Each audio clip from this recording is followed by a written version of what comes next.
অখিল গগৈৰ গণসমাবেশ অখিল গগৈ যতেই গৈছে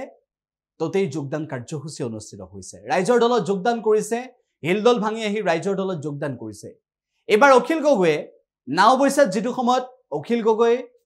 গণসমাবেশলৈ গৈছিল নাওবৈছাত বিশাল সমাবেশত অংশগ্ৰহণ কৰিছিল বিশাল সভাত অংশগ্ৰহণ কৰিছিল সেই সময়ত অখিল গগৈয়ে জনতাৰ সন্মুখত কি প্ৰতিশ্ৰুতি দিছিল আৰু কেনেদৰে ভাষণ প্ৰদান কৰিছিল অখিল গগৈৰ সেই ভাষণৰ কেইদংশ আমি শুনাব বিচাৰিছো একেটা সময়তে অখিল গগৈয়ে কেনেদৰে উজলি নামনি বিভিন্ন প্ৰান্তত তেতিয়া ধুমুহাৰ সৃষ্টি কৰিছে হেও আমি আপোনালোকক জনাব বিচাৰিছো অসম বিধানসভাত ৰঙা চকু দেখুৱাই হাতৰ মুঠি ওপৰলৈ তুলি হিমন্ত বিশ্ব শৰ্মা তুমি অসমৰ আটাইতকৈ 2 নম্বৰী মানুহ বুলি ক'ব পৰা মানুহ কেৱল মইয়ে আছো নিশ্চয় আপোনালোকে জানে দেখছে নাই বিধানসভা চাইনে নাচাই মোৰ এই দমদাৰ কথাবিলাক চাইনে নাচাই আপোনালোকৰ আগত যে দমত কথা কয় এনেকুৱা নহয় হিমন্ত কেনেকে ঘূৰাই থাকো বুঝা না এনেকে ঘূৰাই থাকো বুঝে না হা ইয়াতো সব টিভি আছে সবৰ সন্মুখতে কৈ আছো হিমন্তই দেখিব হিমন্ত বিশ্ব শৰ্মাইটো দেখিব দেখিব না হিমন্ত কেনেকে ঘূৰাই থাকো বুজিছে না বুজিছে আৰু বেছি কথা নকওঁ বসুন্ধৰা আঁচনিত আপোনালোকৰ কাকো মাটি দিয়া নাই দিছে নেকি তিনিপুৰুষ লাগিব বুলি কাকো মাটিৰ পট্টা দিয়া নাই দিছে নেকি নাই দিয়া হিমন্ত বিশ্ব শৰ্মাক ব্ৰহ্মপুত্ৰলৈ দলিয়াই যিদিনা পেলাম যিদিনা পেলাম 2026 চনত চাচা আৰু মামা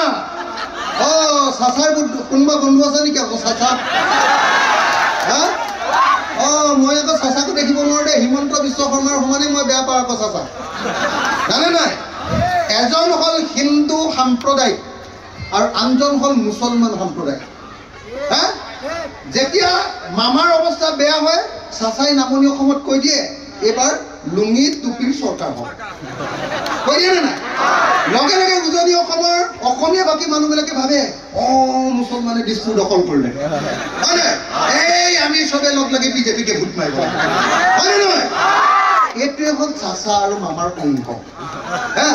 যদি এইটো নাইকিয়া কৰিব লাগে এই দুইজনকে ব্ৰহ্মপুত্ৰলৈ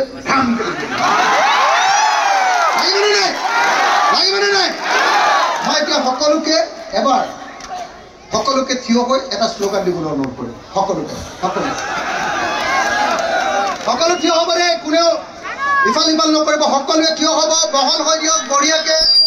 সকলোৱে একদম অলপ পিছলৈ যাওক এইফালে থাকিলে টিভিত নাহিব ইফালে যাওক এইফালে অকণমান এইফালে গৈ দিয়ক এইফালে থাকিলে নাহিব নহয় ইফালে গৈ দিয়ক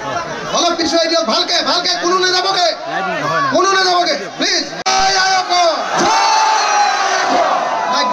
দুইখনাত আৰু ইমান চিঞৰটো কম হলে ক'ত দিছপুৰত শুনিবগে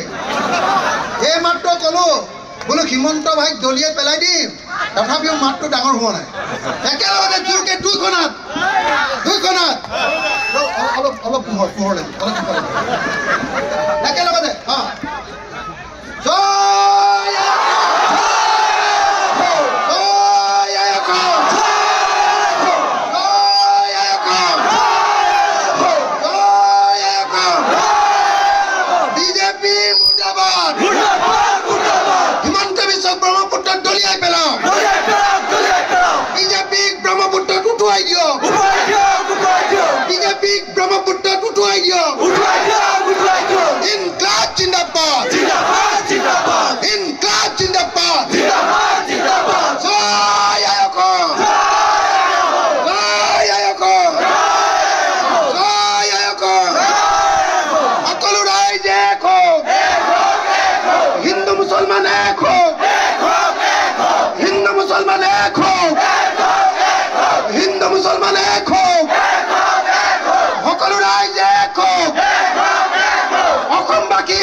যিকোনো খবৰৰ বাবে যোগাযোগ কৰক 7099017330 অথবা 70990173